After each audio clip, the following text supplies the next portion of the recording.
जोहार झारखंड। मंच पर आसीन आज के कार्यक्रम की अध्यक्षता कर रहे हिंदुस्तान के आदिवासियों के सबसे बड़े नेता, दबे कुचलों के वंचितों के सबसे बड़े नेता शिबू सोरेन जी, झारखंड के मुख्यमंत्री चंपई सोरेन जी, पंजाब के मुख्यमंत्री भगवंत मान जी, उत्तर प्रदेश के पूर्व मुख्यमंत्री अखिलेश यादव जी, जम्मू कश्मीर के पूर्व मुख्यमंत्री फारूक अब्दुल्ला जी, हमारे बीच में दो वीरांगनाएं बैठी हुई हैं, कल्पना सोरेन जी, सुनीता केजरीवाल जी। आज जब ये अपने घरों से निकल सकती हैं, तो हम सबकी जिम्मेदारी है कि आज नरेंद्र मोदी की सरकार से दो दो हाथ करने के लिए हम भी सड़कों पर उतरे, हम भी मैदान में आए। बिहार के अंदर भारतीय जनता पार्टी की दुकान बंद कराने का जिम्मा जिस नौजवान ने अपने कंधे पे लिया है, मैं बधाई देना चाहता हूं तेजस्वी यादव जी, जिस तरह से दिन रात मेहनत करके बिहार से भाजपाइयों का सफाया करने के लिए दिन रात मेहनत कर रहे हैं। प्रियंका चतुर्वेदी जी महाराष्ट्र के अंदर इनका पूरा गठबंधन लग के भाजपा को वहां से हटाने का काम कर रहे हैं। दीपांकर भट्टाचार्य जी और टीएमसी के नेता विवेक गुप्ता जी, कांग्रेस पार्टी के सीएलपी के लीडर, आप सबका मैं हृदय की गहराइयों से अभिनंदन करता हूं। और आज जो सामने यहां पर इतनी बड़ी तादाद में इकट्ठा हुए हैं, अपने नेता हेमंत सोरेन के लिए इकट्ठा हुए हैं, आप ये संदेश देना चाहते हैं, भगवान बिरसा मुंडा की धरती से नरेंद्र मोदी को संदेश देना चाहते हैं कि पूरे देश का आदिवासी समाज इस बार तुम्हारी जमानतें जब्त कराने का काम करेगा। बताओ तैयार हो कि नहीं तैयार हो? तैयार हो ना? तैयार हो? मैं दिल्ली से चल के आया हूं, 6 महीने मुझे नरेंद्र मोदी ने जेल में रखा। हमारे सबसे बड़े नेता अरविंद केजरीवाल जी जेल में है, मनीष सिसोदिया जेल में है, सत्येंद्र जेल में है, पूरी पार्टी को पकड़ पकड़ के जेल में डाल रहे हैं। झारखंड के सबसे लोकप्रिय नेता भाई हेमंत सोरेन को तुमने जेल में डाल दिया मोदी जी। केजरीवाल का संदेशा है, पूरी दिल्ली, पूरा देश झारखंड के साथ है, आपकी लड़ाई में आपके साथ खड़ा है, डरने की जरूरत नहीं है। तुम जेल से डरा रहे हो, भगवान बिरसा मुंडा के अनुयायियों को जेल से डराते हो।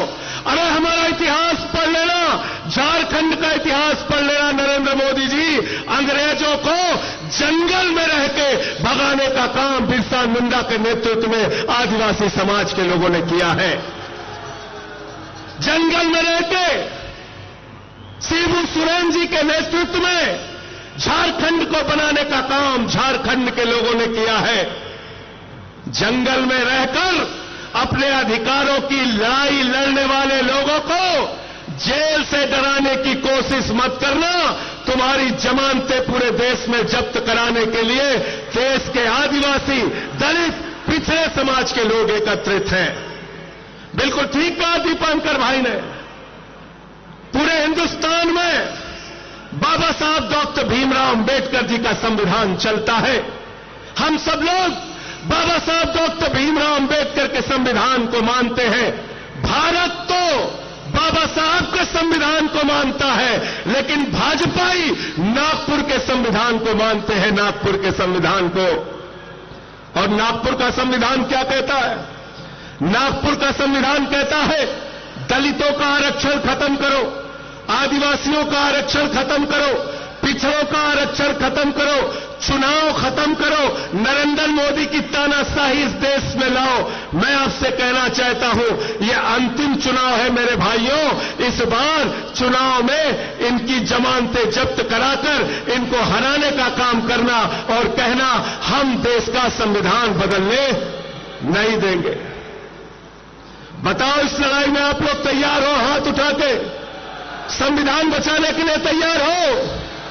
लोकतंत्र को बचाने के लिए तैयार हो? अरे ये वोट की ताकत जो आपसे छीनी जा रही है, उस ताकत को बचाने के लिए तैयार हो ना? आरक्षण को जो खत्म करने की भाजपा ने कोशिश की है, उसको बचाने के लिए तैयार हो कि नहीं हो? क्या कहते हैं भाजपाई? अयोध्या से इनका कैंडिडेट है लल्लू सिंह। वो कहता है 400 सीट दे दो, संविधान बदलना है। ज्योति मिर्धा बीजेपी की प्रत्याशी कहती है 400 सीट दे दो, संविधान बदलना है। अनंत हेगड़े भारतीय जनता पार्टी की सरकार का पूर्व केंद्रीय मंत्री कहता है 4 सीट दे दो, संविधान बदलना है। अभी अरुण गोविल ने मेरठ में कहा 400 सीट दे दो, संविधान बदलना है। याद रखना, ये संविधान बदलेंगे तो आरक्षण खत्म करेंगे, ये संविधान बदलेंगे तो चुनाव में जो वोट देने की आपकी ताकत है उसको खत्म करेंगे। बिहार में लड़ रहे थे तेजस्वी यादव जी, 2015 के चुनाव का रिकॉर्ड उठा के देख लेना। मोहन भागवत ने कहा था आरक्षण खत्म होना चाहिए। आरएसएस के नेता ने कहा, मोहन वैद्य ने कहा आरक्षण खत्म होना चाहिए। मैं कहना चाहता हूं, जब तक हम लोग इस धरती पर जिंदा हैं, आरक्षण का अधिकार, संविधान का अधिकार हम खत्म होने नहीं देंगे। तैयार होना। भाजपा ये भ्रष्टाचार के खिलाफ बोलते हैं, नरेंद्र मोदी जी भ्रष्टाचार के खिलाफ बोलते हैं। हेमंत सोरेन जी को झूठे आरोप में जेल में डाल दिया, अरविंद केजरीवाल को झूठे आरोप में जेल में डाल दिया। भ्रष्टाचार के खिलाफ नरेंद्र मोदी जी बोलते हैं, भ्रष्टाचार के खिलाफ भाजपा ही बोलते हैं, तो लगता है ओसामा बिन लादेन और डाकू गब्बर सिंह अहिंसा पे उपदेश दे रहा है। ओसामा बिन लादेन और डाकू गब्बर सिंह अहिंसा पे उपदेश दे रहा है। 2014 के बाद इस देश के अंदर एक मोदी वॉशिंग पाउडर निकला है, मोदी वॉशिंग पाउडर। वो चुटकियों में सारे दाग धुल देता है, चुटकियों में सारे दाग धुल देता है। उस मोदी वॉशिंग पाउडर ने कहा, अजीत पवार के ऊपर 70,000 करोड़ का घोटाला लगाया, आरोप लगाया, खुद प्रधानमंत्री ने लगाया, बीजेपी के साथ शामिल कर लिया। छगन भुजबल पर भ्रष्टाचार का आरोप लगाया, बीजेपी के साथ शामिल कर लिया। हसन मुश्रीफ पर भ्रष्टाचार का आरोप लगाया, बीजेपी के साथ शामिल कर लिया। अशोक चौहान पर भ्रष्टाचार का आरोप लगाया, बीजेपी के साथ शामिल कर लिया। नारायण राणा पर भ्रष्टाचार का आरोप लगाया, बीजेपी के साथ शामिल कर लिया। मुकुल राय शुभेंदु अधिकारी पर भ्रष्टाचार का आरोप लगाया, बीजेपी के साथ शामिल कर लिया। हेमंत बिस्व शर्मा पर भ्रष्टाचार का आरोप लगाया, बीजेपी के साथ शामिल कर लिया। बीजेपी का नारा है, जो जितना बड़ा भ्रष्टाचारी वो उतना बड़ा पदाधिकारी। गलत तो नहीं कह रहा हूं, गलत तो नहीं कह रहा हूं। जितने भ्रष्टाचारी है कहां हैं आज? मोदी जी कहते हैं भ्रष्टाचारियों को नहीं छोड़ूंगा, ये मोदी की गारंटी है। मैंने कहा मोदी जी बिल्कुल आप ठीक कहते हैं, आप एक भी भ्रष्टाचारी को नहीं छोड़ेंगे, ये मोदी की गारंटी है। भ्रष्टाचारियों को नहीं छोड़ूंगा, इस बात की गारंटी है। पूरब से लेकर पश्चिम तक, उत्तर से लेकर दक्षिण तक सारे भ्रष्टाचारियों को बीजेपी में शामिल करूंगा, इस बात की गारंटी है।